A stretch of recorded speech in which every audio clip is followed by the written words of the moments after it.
La chasse aux fausses infos.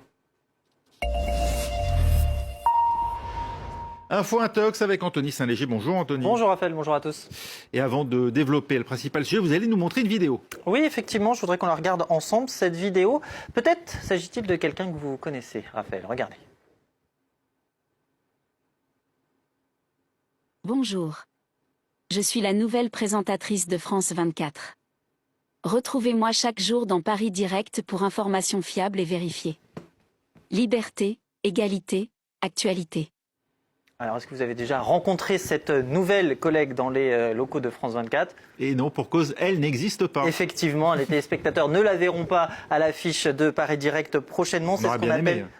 Oui, effectivement, c'est ce qu'on appelle un deepfake, un effet spécial qui permet d'animer un visage ou aussi de modifier une voix, tout simplement, pour lui faire dire ou faire ce que l'on veut. Et pour ce qui est de l'extrait de ce soir que l'on a vu, c'est assez simple. On va regarder ça ensemble. Nous l'avons créé en quelques minutes seulement, grâce à un site internet. Le site internet, c'est celui-ci, regardez, Synthesia, ça s'appelle. C'est un site qui permet de fabriquer des vidéos incarnées par des acteurs. Le voilà. Et vous voyez, on peut choisir tout simplement le ton, un peu plus actualité ou un peu plus commercial. Vous voyez que l'avatar change. Il vous suffit ici de remplir le script, tout simplement, le texte que vous voulez faire dire à votre acteur. Vous cliquez ensuite sur continuer et vous donnez une adresse mail. Et en quelques minutes seulement, vous recevez la vidéo en question. Alors ce n'est pas le but de manipuler, ce n'est pas le but premier de ce site. C'est utilisé principalement selon son PDG à des fins de formation et d'éducation également. Et le PDG de la société qui a d'ailleurs affirmé aux observateurs de France 24 que son entreprise prenait les mesures adéquates vis-à-vis de ceux qui en abuseraient et qui les utiliseraient justement à des fins de manipulation. Moi je vous dis, dans 5 ans, elle m'aura remplacé, ça c'est sûr.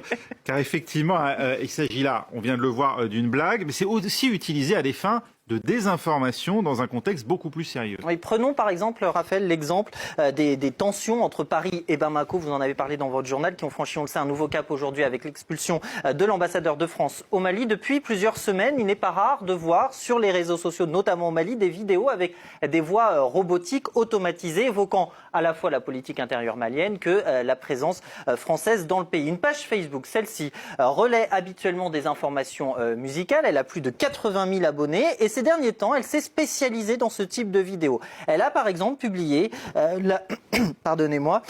en décembre dernier, une vidéo, celle-ci, montrant le philosophe français Bernard-Henri Lévy, et elle assurait, cette vidéo, qu'il conseillait des terroristes maliens. Cette vidéo, elle a été vue plus de 900 000 fois sur Facebook. C'est une fake news puisque la vidéo en question est prise à partir d'une photo et la photo n'a rien à voir. Elle a été prise au Soudan en 2017. Et sur cette même page Facebook, le dernier exemple en date, c'est celui-ci. On va le regarder ensemble. On y voit quoi dans cette vidéo ?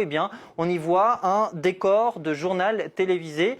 Regardez, je ne sais pas si on peut voir, voilà, le décor, le voici, décor rouge, le journal, 13h, ça paraît très officiel. Le présentateur qui affirme donc que la France a versé de l'argent à des partis politiques maliens pour qu'ils ne participent pas aux assises nationales de la refondation. C'était en décembre dernier. Et cette allégation, elle est basée, on va le voir, sur une lettre faussement, assez grossièrement rédigée, une lettre fausse qui a circulé courant septembre au Mali. Une information fausse, tout comme le présentateur. Effectivement, puisque le présentateur que vous avez vu, c'est Jason, qui appartient donc à cette société Synthesia, c'est celle dont je vous parlais. Voilà, le Jason en question.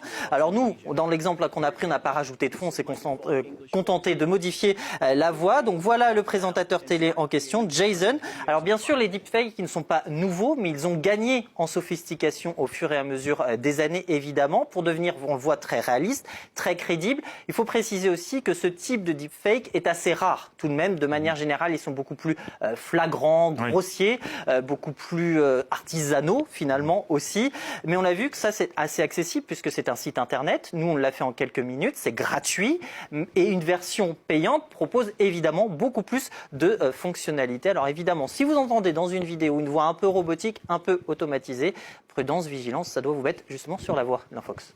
Merci Anthony Saint-Léger. Info Intox avec Anthony. Restez avec nous, on se retrouve dans moins de 5 minutes pour un nouveau journal dans Paris Direct.